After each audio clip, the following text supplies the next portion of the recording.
Praise the Lord. இந்த December மாதத்தில் 2ஆம் தேதி ஆகிய இந்த செவ்வாய்க்கிழமையின் காலை வேளையில் தேவ சமூகத்தில் வந்திருக்கிற ஒவ்வொருவரையும் கர்த்தர் தாமே ஆசீர்வதிப்பாராக. இந்த நாளிலும் நம்ம தியானிக்கிற கர்த்தருடைய வார்த்தை நம்முடைய பரிசுத்த வேதாகமத்தில் அப்போஸ்தலர்களுடைய நடபடிகள் 7ஆம் அதிகாரம் 55-56 வசனங்கள். ஆக்ட்ஸ் ஆஃப் தி அப்போஸ்தலர்ஸ் சாப்டர் 7 verses 55 and 56. அவன் பரிசுத்த ஆவியினாலே நிறைந்தவனாய் வானத்தை அண்ணாந்து பார்த்து தேவனுடைய மகிமையையும் தேவனுடைய வலது பாரசத்தில் இயேசுவானவர் நிற்கிறதையும் கண்டு, அதோ வானங்கள் திறந்திருக்கிறதையும் மனுஷகுமாரன் தேவனுடைய வலது பாரசத்தில் நிற்கிறதையும் காண்கிறேன் என்றான். அல்லேலூயா. கர்த்தருடைய அருமையான இந்த வசனத்துக்காய் கர்த்தரை நாம் ஸ்தோத்திரிக்கலாமா? ஸ்தேவான் என்கிறதான அருமையான ஒரு தேவ மனுஷனுடைய வாழ்க்கையை இந்த இடத்துல நம்ம பார்க்குறோம். இந்த 7ஆம் அதிகாரம் முழுவதும் நீங்கள் வாசித்து பார்த்தீங்கன்னா ஸ்தேவான் அந்த இடத்துல ஆண்டவரை குறித்து அப்படி வல்லமையோடு கூட அவர் பிரசங்கம் பண்ணுகிறதை இந்த 7ஆம் அதிகாரம் முழுவதும் நம்ம வாசிக்கலாம். ஆனால் நான் 6ஆம் அதிகாரத்தில் நான் உங்களுக்கு அந்த ஸ்தேவான் அறிமுகப்படுத்தப்படுகிற அந்த சூழ்நிலையை நம்ம நான் உங்களுக்கு வாசித்து காட்டுறேன். 6ஆம் அதிகாரத்தில் 8வது வசனம் எப்படியாச்சு சொல்லுகிறது: ஸ்தேவான் விசுவாசத்தினாலும் வல்லமையினாலும் நிறைந்தவனாய் ஜனங்களுக்குள்ளே பெரிய அற்புதங்களையும் அடையாளங்களையும் செய்தான். அப்பொழுது வியர்த்தியினர் எண்ணப்பட்டவர்களில் ஆலயத்தில் சேர்ந்தவர்களிடத்தில் சிரேனா பட்டணத்தார், அலெக்சாந்திரியா பட்டணத்தார், சிசிலியா நாட்டாரிலும் ஆசியா தேசத்தாரும் சிலர் எழும்பி ஸ்தேவானுடனே தர்க்கம் பண்ணினார்கள். அவன் பேசின ஞானத்தையும் ஆவியையும் எதிர்த்து நிற்க அவர்களால் கூடாமல் போயிற்று. அப்பொழுது அவர்கள் மோசேக்கும் தேவனுக்கு விரோதமாய் இவன் தூஷண வார்த்தைகளை பேச கேட்டோம் என்று சொல்லும்படியாக மனுஷரை ஏற்படுத்தி ஜனங்களையும் மூப்பரையும் வேத பாரகரையும் எழுப்பிவிட்டு அவன் மேல் பாய்ந்து அவனை பிடித்து ஆலோசனை சங்கத்தாருக்கு முன்பாக இழுத்து கொண்டு போய் பொய் சாட்சிகளையும் நிறுத்தினார்கள். இவர்கள் இந்த மனுஷன் இந்த பரிசுத்த ஸ்தலத்துக்கும் வேத பிரமாணத்துக்கும் விரோதமாக தூஷண வார்த்தைகளை ஓயாமல் பேசுகிறான். எப்படி என்றால், நசரேனாகிய இந்த இயேசு இந்த ஸ்தலத்தை அழித்து போட்டு மோசே நமக்கு கொடுத்த முறைமைகளை மாற்றுவார் என்று இவன் சொல்ல கேட்டோம் என்றார்கள். ஆலோசனை சங்கத்தில் உட்கார்ந்திருந்த அனைவரும் அவன் மேல் கண்ணோக்கமாயிருந்து அவன் முகம் தேவ தூதன் முகம் போல் இருக்க கண்டார்கள். அல்லேலூயா. பாருங்க, ஆண்டவரை குறித்து அவன் பிரசங்கம் பண்ணுகிறான். அந்த நேரத்தில் பல விதமான நெருக்கங்கள் அவனுக்கு வருகிறதை பார்க்கிறோம். அவனுக்கு விரோதமாக குற்றம் சாட்டுகிறார்கள், பொய் சாட்சிகளை நிறுத்துகிறார்கள். ஆனால் அவங்க எல்லாரும் அவன் முகத்தை பார்க்கும்போது அவன் முகம் எப்படி இருந்துச்சா? ஒரு ஏஞ்சலுடைய ஃபேஸ், ஒரு தேவ தூதனுடைய முகத்தை போல அந்த ஸ்தேவானுடைய முகம் காணப்பட்டதான். 7ஆம் அதிகாரத்தை நீங்கள் வாசித்து பார்த்தீங்கன்னா ஆனால் கண்டினியூஸாக அவர் பேசுகிறார். பழைய ஏற்பாட்டின் காலத்தில் ஆபிரகாமை தேவன் எப்படி கூப்பிட்டாரு, எப்படி மோசே நாட்கள் காணப்பட்டது, எப்படி இயேசு கிறிஸ்து கடந்து வந்தாங்க அப்படின்னு சொல்லி அவர் பெரிய பிரசங்கம். ஸ்தேவானுடைய பிரசங்கம் ஒரே ஒரு பிரசங்கம் தான். இந்த 7ஆம் அதிகாரத்தில் மட்டும்தான் அது ரெக்கார்ட் ஆகிருக்குது. அவர் வெளியில் எங்கேயுமே போல ஒரே இடத்துல தான் அவர் பிரசங்கம் பண்ணுறாரு. ஆனால் அந்த பிரசங்கத்தில் வசனம் 54வது வசனத்தில் பார்க்குறோம், இவைகளை அவர்கள் கேட்ட பொழுது மூர்க்கமடைந்து அவனை பார்த்து பல்லை கடித்தார்கள். ஏன்னா அவங்களுக்கு குற்ற மனசாட்சி உண்டாகுது. ஆண்டவருடைய வார்த்தையை கேட்க கேட்க கேட்க கேட்க அவங்களுடைய இருதயம் குத்தப்படுகிறது. இங்கிலீஷ் பைபிளில் எப்படி இருக்குன்னா, தேவர் கட் டு த ஹார்ட் அப்படின்னு சொல்லி அந்த வார்த்தை வருகிறது. ஆனால் இங்கே அந்த வார்த்தையை அவங்க போடலை. அவங்க மூர்க்கமடைந்து அப்படின்னு சொல்லி மட்டும்தான் பார்க்குறோம். ஆனால் அவங்களுடைய இருதயம்லாம் அப்படி கிழிக்கப்பட்டுச்சு. அப்படி பவர்ஃபுல்லாக பரிசுத்த ஆவியில் நிரம்பி அவர் பேசுகிற வார்த்தைகள் அவங்களுடைய இருதயங்களெல்லாம் கிழிச்சது. உடனே அவங்க என்ன பண்ணியிருக்கணும்? ஆண்டவருடைய சமூகத்தில் மன்னிப்பு கேட்டிருக்கணும். அப்படி தானே?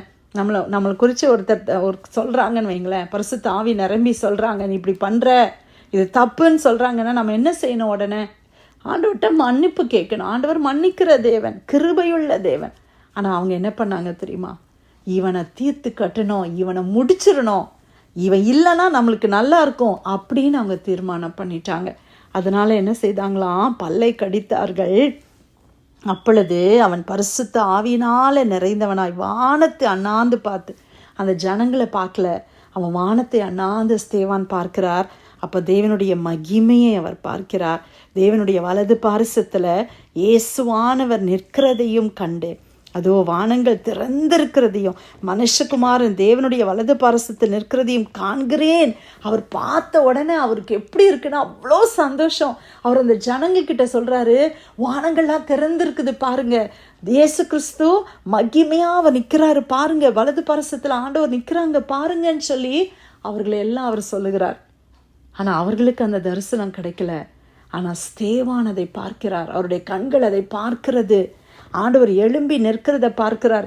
நீங்கள் வேதத்தில் விசேஷமாக அந்த புதிய ஏற்பாட்டை நீங்கள் வாசித்து பார்த்தீங்கன்னா, இயேசு கிறிஸ்துவானவர் பிதாவினுடைய வலது பாரிசத்தில் உட்கார்ந்திருக்கிறார் என்கிற வசனம் 3-4 இடங்களில் வருகிறது. ஆனால் எந்த இடத்துலையுமே இயேசு நிற்கிறார் என்கிற வசனம் வரல. ஆனால் இந்த இடத்துல பார்த்தீங்கன்னா ஸ்தேவான் 2 தடவை அதை ரீஎம்பசைஸ் பண்ணி அவர் சொல்லுகிறாரு, இயேசுவானவர் பிதாவுடைய வலது பாரிசத்தில் நிற்கிறதை நான் காண்கிறேன். ஆண்டவர் அந்த எழும்பி நின்று ஸ்தேவான் அந்த இடத்துல கல்லெறியப்பட்டு ஒரு இரத்த சாட்சியாய் மரிக்கப் போகிறான் என்பதை இயேசுவானவர் அறிந்தவராய் பரலோகமே அந்த நேரத்தில் ஸ்தம்பித்து நிற்கிறத நம்ம பார்க்கிறோம். ஹல்லேலூயா. பிரியமானவர்களை, அடுத்தது நான் வசனங்களை வாசிக்கிறேன். அப்பொழுது அவர்கள் என்ன செய்தாங்க தெரியுமா? உரத்த சத்தமாய் கூக்குரலிட்டு தங்கள் காதுகளை அடைத்து கொண்டு ஒருமனப்பட்டு அவன் மேல் பாய்ந்து அவனை நகரத்துக்கு புறம்பே தள்ளி அவனை கல்லெறிந்தார்கள். சாட்சிக்காரர் தங்கள் வஸ்திரங்களை கலற்றி சவுல் எண்ணப்பட்ட ஒரு வாலிபனுடைய பாதத்தின் அருகே வைத்தார்கள்.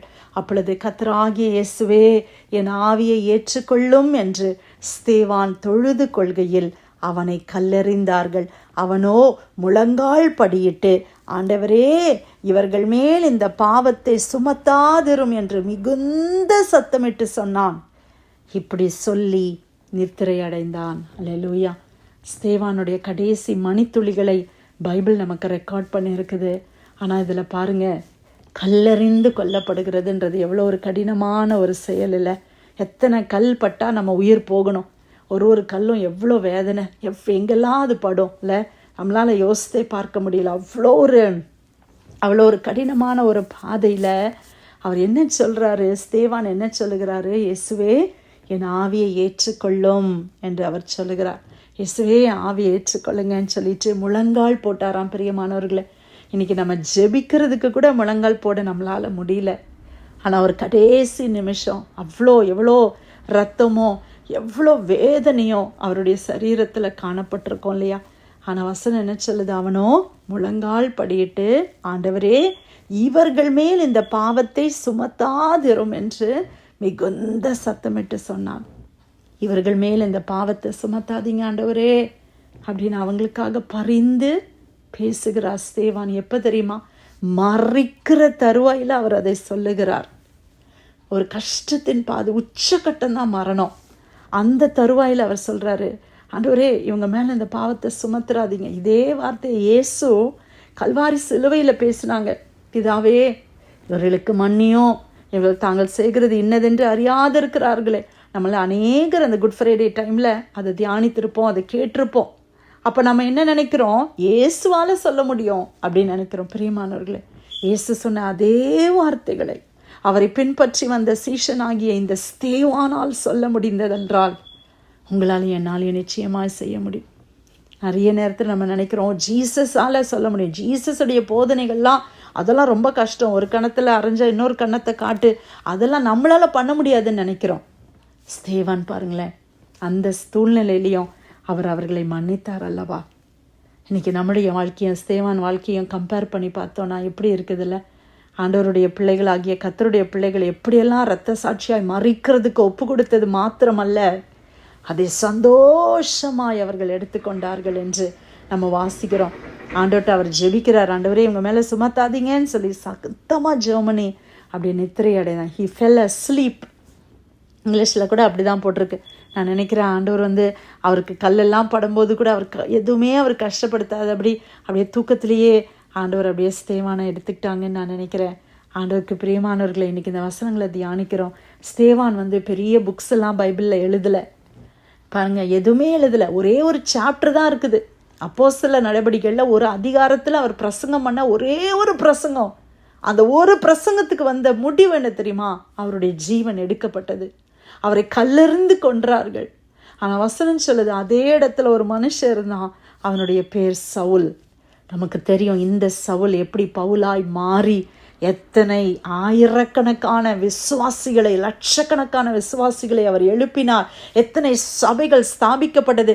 இன்றைக்கும் பவுல் அப்போஸ்தலனுடைய நிருபங்கள் சபைகளை அது உருவாக்கி கொண்டு வருகிறது, விசுவாசிகளை அதை ஸ்திரப்படுத்துகிறது. ஆனால் அன்னைக்கு ஒரு ஸ்தேவான் மறிக்க வேண்டியது அவசியமாய் காணப்பட்டது. ஒரு சவுல் எழும்புவதற்கு ஒரு ஸ்தேவான் மறித்தாரே. இன்னைக்கு ஆண்டவருடைய வசனத்தை ஞாபகப்படுத்துகிறேன். கோதுமை மணியானது நிலத்தில் விழுந்து அது செத்தாலே ஒளி, அது தனித்திருக்கும். ஆனால் அது சாகுமே, ஆனால் மிகுந்த கனிகள், மிகுந்த கதிர்களை அது கொடுக்கும். நம்முடைய வாழ்க்கையில் நாம் சுயம் என்கிற நான் சாகும் பொழுது இயேசு கிறிஸ்து அதில் மிகுந்த வல்லமையாய் அவர் மகிமைப்படுவாரே. ஆண்டவருக்காக நம்ம அப்படி என்ன தியாகம் பண்ணியிருக்கிறோம் யோசித்து பாருங்கள். இந்த கிறிஸ்மஸ் சீசனில் நம்ம இருக்கிறோம். நம்ம நிறைய பேர் நிறைய சொல்லலாம், நான் இதை பண்ணுறேன் அதை பண்ணுறேன்னு சொல்லி. ஆனால் உண்மையாகவே நம்ம என்ன சாக்ரிஃபைஸ் பண்ணியிருக்கிறோம் கிரைஸ்டுக்காக அப்படின்னா எதுவுமே இல்லை. நம்மளாம் ரொம்ப கம்ஃபர்டபுளான ஒரு கம்ஃபர்ட் ஜோனில் நம்ம இருந்து ஆண்டவருக்காக சில ஊழியங்களை செய்கிறோம், அவ்வளோதான். நம்மக்கிட்ட நிறைய இருக்குது, அதிலேருந்து கொஞ்சத்தை எடுத்து நம்ம ஊழியம் செய்கிறோம். ஆனால் அந்த நாட்களில் அப்போஸ்தலர்கள் தன்னுடைய ஜீவனை விட்டு ஆண்டவருக்கு ஊழியங்களை செய்தார்களே.